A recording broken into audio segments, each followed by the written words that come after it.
Shalom semua, perkenalkan nama saya Natasha Rubia Bila Putri, NIM saya 1324081. Di sini saya akan menjelaskan tentang Pentateuch. Pentateuch itu berasal dari kata Yunani penta yang berarti 5, tek yang berarti gunungan atau kitab. Pentateuch itu merujuk pada 5 kitab pertama dalam Alkitab yang menjadi landasan bagi ajaran dan praktik dalam tradisi Yahudi dan Kristen. 5 kitab tersebut adalah Kejadian, Keluaran,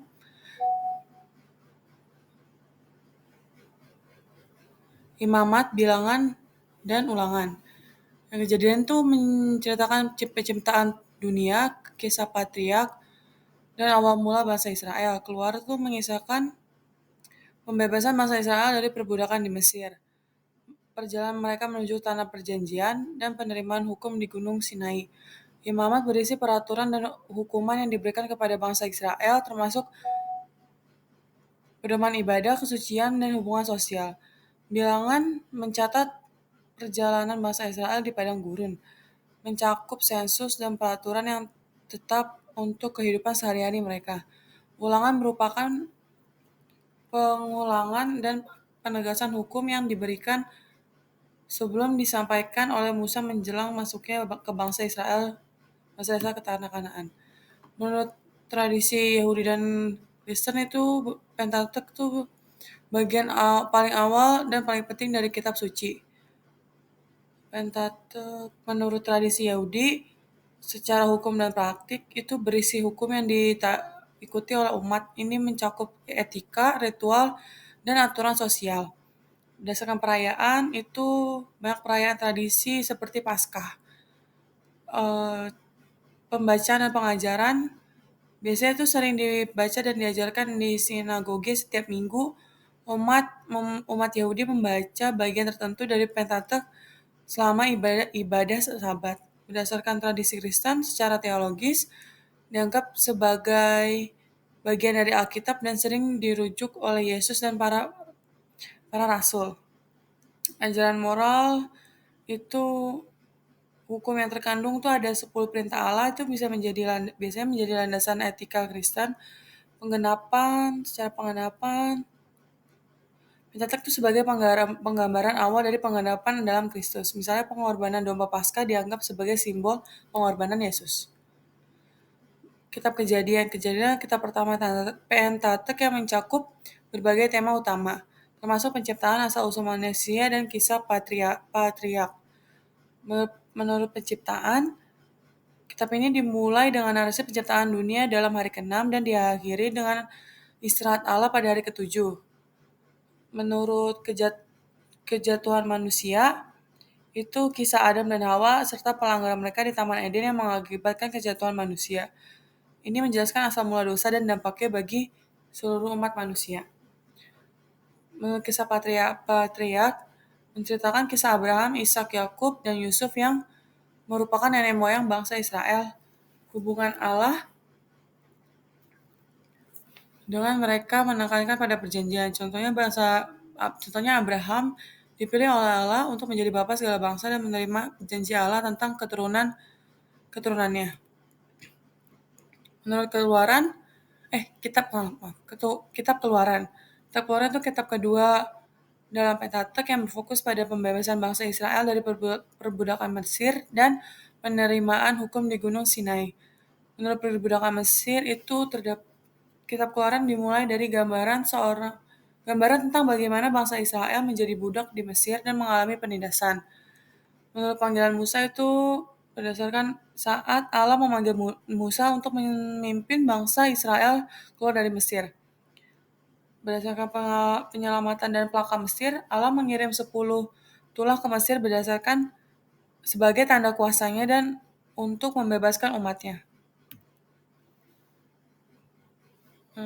Perjalanan ke Gunung Sinai itu setelah keluar dari Mesir, bangsa Israel melakukan perjalanan menuju Sinai di mana mereka menerima hukum Allah, pemberian hukum. Di Gunung Sinai, Allah memberikan 10 perintah Allah sebagai pedoman untuk kehidupan dan moral spiritual umatnya. Kitab Imamat, kitab ketiga dari Pentatek itu berfokus pada hukuman dan peraturan yang diberikan kepada bangsa Israel mengenai kehidupan ibadah, kesucian, dan etika. Hukum peribadatan itu kitab ini mencakup berbagai tentang ibadah dan pengorbanan yang harus dilakukan oleh bangsa Israel, termasuk jenis-jenis korban dan prosedur yang harus diikuti. Kepemimpinan iman, terutama keturunan Hanom dalam pelaksanaan ibadah dan pemeliharaan kesucian, imam memiliki tanggung jawab untuk mengajar hukum dan membimbing umat dalam praktik keagamaan. Hukum kesucian memberikan pedoman tentang kesucian pribadi dan komunitas termasuk hukum mengenai makanan, penyakit, dan perilaku. Hari Pendamaian menggambarkan ritual penting dalam kehidupan bangsa Israel di mana dosa-dosa umat diampuni melalui pengorbanan hewan. Etika dan sosial komunitas menyediakan pedoman untuk hubungan sosial dan etika seperti perilaku terhadap sesama, keadilan, dan kebaikan sosial. Kitab Bilangan. Ini kitab keempat dari Pentatek yang mencatat perjalanan bangsa Israel selama 40 tahun di padang gurun. Poin utamanya yang pertama itu sensus bangsa Israel. Kitab ini dimulai dengan perhitungan jumlah laki-laki dewasa yang mampu berperang. Dilakukan untuk mengorganisasi masyarakat dan mempersiapkan mereka untuk menghadapi tantangan di masa depan. Kedua, pembagian tugas memberikan panduan tentang pembagian tugas antara suku-suku dan tugas para imam dan para lewi dalam peribadatan dan perjalanan mereka. Perjalanan di padang gunung menceritakan pengalaman perjalanan bangsa Israel termasuk tantangan, pemberontakan, dan penyediaan Allah. Selanjutnya, pengalaman penyediaan Allah menyediakan makanan berupa mana dan burung puyuh dan air bagi umatnya selama mereka berada di padang gurun. Persiapan masuk ke Kanaan. Kitab ini ditutup dengan persiapan untuk masuk ke tanah Kanaan.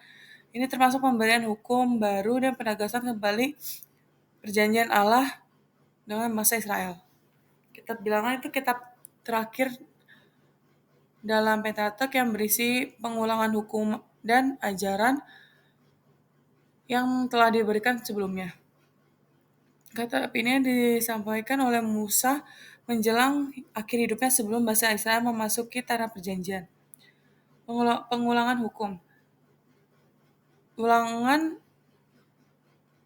menyajikan kembali hukum dan peraturan yang telah diberikan dalam kitab-kitab sebelumnya. Ini dilakukan untuk memastikan bangsa Israel mengingat dan memahami hukum Allah sebelum mereka memasuki tanah Kanaan. Shema. Salah satu bagian penting dalam ulangan adalah pernyataan imam Yahudi yang dikenal sebagai Shema, yang menyatakan umat untuk mengasihi Allah dengan sepenuh hati. Peringatan terhadap penyembahan berhala, ulangan memperingatkan umat untuk tidak menyimpang dari ajaran Allah dan untuk menghindari penyembahan berhala yang umum di antara bangsa-bangsa lain. Yang keempat, janji dan ancaman. Musa menjelaskan bahwa ketaatan kepada Allah akan mendatangkan berkat, sementara ketidaktaatan akan membawa kutuk. Ini menekankan hubungan antara tindakan dan konsekuensi. Yang terakhir, pesan terakhir Musa itu beri kepada bangsa Israel sebelum mereka masuk tanah Kanaan. Ia menekankan untuk tetap setia kepada Allah dan mengingat sejarah mereka sebagai umat yang dipilih. Pentatek berdasarkan tradisi agama. Berdasarkan tradisi Yahudi, Pentatek dikenal sebagai Torah adalah bagian paling suci dari kitab suci Yahudi. Ia menjadi landasan bagi hukum, ritual, dan praktik agama Yahudi. Perayaan dari ritual seperti Paskah dan Shavuot berakar dari narasi dalam Pentatek. Pendidikan dan pembacaan ini bagian penting dari ibadah di sinagoge. Anak-anak diajarkan tentang isi Pentatek sebagai bagian dari pendidikan agama mereka.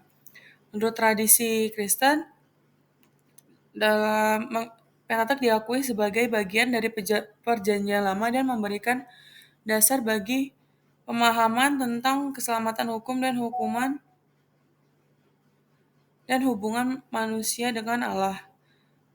Menurut ajaran Yesus dalam Perjanjian Baru mengacu pada hukum dan kisah Pentatek. Teologi keselamatan ini pemahaman tentang pengorbanan dalam Pentatek seperti pengorbanan domba Paskah secara etika dan moral. Ajaran Pentatek memiliki pedoman moral yang tetap relevan bagi umat manusia, seperti prinsip etika, keadilan, kasih sayang, dan ketaatan kepada Allah. Pengaruh budaya.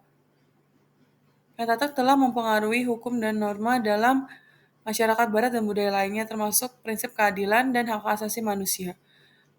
Dialog antar agama, Pentatek sering menjadi titik awal untuk dialog antar agama Yahudi dan Kristen serta antar agama lainnya. Contohnya, diskusi tentang hukum dan kasih dalam konteks Pentatek membuat jalan untuk saling pengertian dan kerjasama antar agama. Relevansi Pentatek di era modern.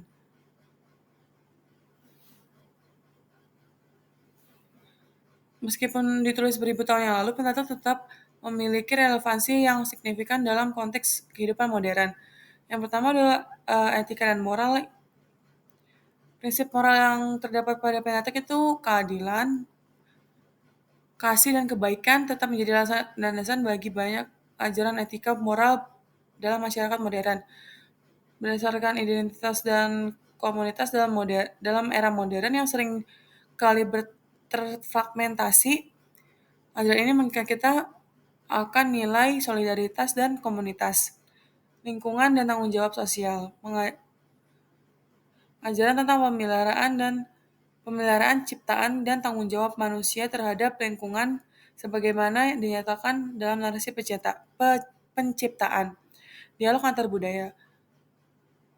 Dialog dapat menjadi jembatan untuk dialog antar budaya dan agama. Ajaran-ajaran yang universal tentang kasih, keadilan, dan perjanjian membuka ruang untuk saling pengertian. Yang terakhir, pendidikan dan pembelajaran. Banyak lembaga yang mengajarkan nilai-nilai yang berdasarkan dari Pentatek baik dalam konteks keagamaan maupun sekuler. Ini mencakup pendidikan moral dan etika yang diperlukan untuk membangun karakter integritas. Sekian presentasi dari saya. Terima kasih semua. Shalom.